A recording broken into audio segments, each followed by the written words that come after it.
Kebakaran melanda sebuah cerobong asap rumah makan ayam bakar di Jalan Harun Kebonjeruk, Jakarta Barat. Api membesar dengan cepat hingga menjalar ke kabel listrik yang berada di depan warung makan itu.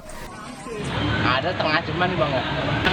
Itu pembuangan itu asap. Api dipadamkan setelah menurunkan 5 unit mobil pemadam kebakaran. Tidak ada korban jiwa dalam kebakaran ini. Dari Jakarta, Gani, iNews melaporkan. Pemirsa, seorang pria ditemukan tewas bersimbah darah di area TPU Raga Sampurna, Desa Jayamekar, Jawa Barat. Diduga korban dibunuh oleh rekannya karena masalah utang.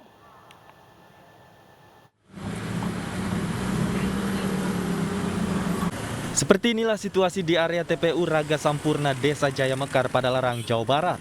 Garis polisi masih terpasang pasca ditemukannya jasad pria bersimbah darah. Korban diketahui bernama Agus, berusia 45 tahun, yang berprofesi sebagai sopir angkot di Padalarang. Menurut warga, korban sempat cekcok dengan seorang pria yang diduga pelaku pembacokan. Tiba-tiba pelaku mengeluarkan sebilah golok dan menebas leher korban. Meski sempat dilarikan ke rumah sakit, namun Agus tidak tertolong. Korbannya namanya Age. Kalau pelaku sendiri, Pak?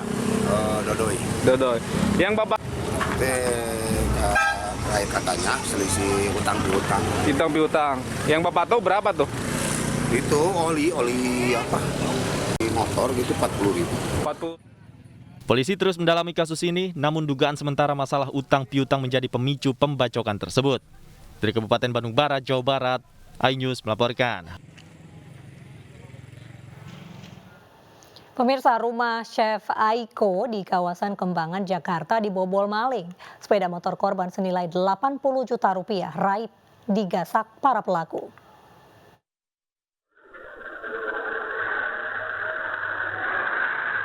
Dari rekaman CCTV terlihat, 2 orang pencuri berboncengan sepeda motor masuk ke rumah selebritis Chef Aiko yang berlokasi di Kompleks Unilever Meruya Selatan, Kembangan, Jakarta Barat. Peristiwa ini terjadi pada Senin pagi dan viral di media sosial.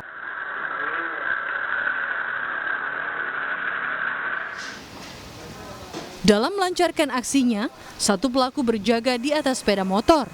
Sementara satu pelaku lainnya merangsek masuk ke rumah korban dan membobol gembok pagar menggunakan cairan khusus.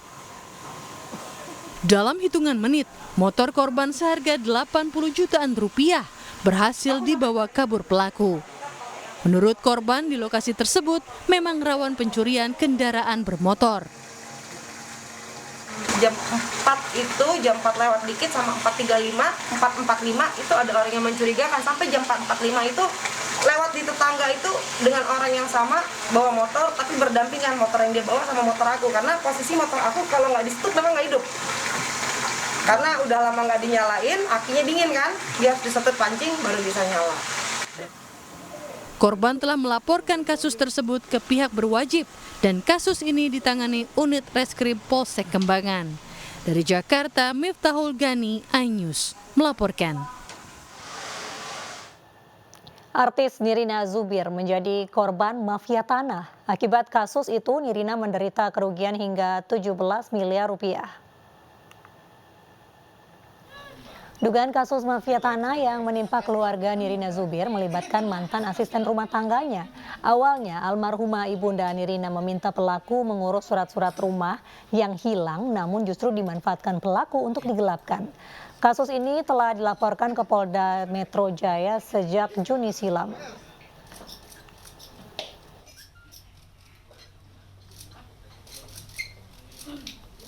Yang gelap mata supaya ingat bahwa hukum itu ada dan kalian ini bisa terjerat. Jangan hilaf semata deh hanya untuk harta-harta yang bukan milik kalian. Ini bukan masalah hartanya, tapi lebih kepada saya dan keluarga masih sampai detik ini kehilangan ibu saya, Mas, dan di mana-mana anak kan kalau kehilangan orang tua tuh pengennya orang tua juga meninggal dalam keadaan tenang ya. Tapi saya tahu ibu saya belum tenang tadi, jadi saya harap bahwa kasus ini bisa diselesaikan dan kemudian kami juga semua bisa tenang, dan ini menjadi pembelajaran buat teman-teman lainnya supaya berhati-hatilah, cek surat-surat milik keluarga, milik sendiri, karena hal-hal seperti yang kami hadapi sekarang ini mungkin terjadi dan bahkan sedang. Masih soal sengketa tanah pemirsa, satu keluarga di Desa Tanjung Jaya, Banten sudah 2 pekan ini terkurung pagar berduri yang dipasang oleh pihak yang mengklaim sebagai pemilik tanah. Akibatnya anak pemilik rumah menjadi sulit ke sekolah karena harus menerobos kawat berduri yang membuatnya terluka.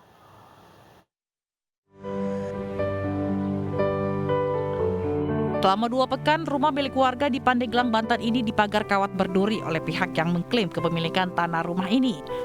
Bintang pengabdian, siswi kelas 1 SD ini kadang nekat menerobos kawat, bahkan hingga ia terluka.